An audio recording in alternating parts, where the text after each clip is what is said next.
Hi, I'm Dawn with Drucker Diagnostics, and today we're going to spin our first samples in the 642B centrifuge.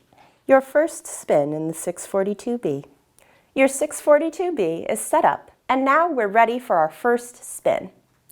Before we can spin a cycle, we need to make sure that the centrifuge is correctly loaded. That means the samples it will spin are balanced. Like any centrifuge, the 642B should always be run with a balanced load.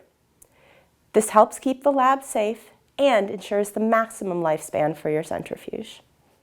Step 1. Make sure that all 6 tube holders are properly seated in the 642B rotor. They do not click or snap into place, but should be seated one per slot in the rotor. Step 2. Load your samples. When loading your samples, opposing tube holders must be of equal weight, as shown in the diagram on your screen. So, if we're loading 2 tubes, just put them across from each other. If it's 3, make a triangle. 4, a square, and so on. If you're spinning an odd number of tubes, you'll need a counterbalance tube. And this should be an identical tube filled with an equivalent volume of water from the tube across from it. The counterbalance should be roughly the same weight as your filled tube. With your tube holders in place and your samples loaded and balanced, you're ready to spin. Close the lid.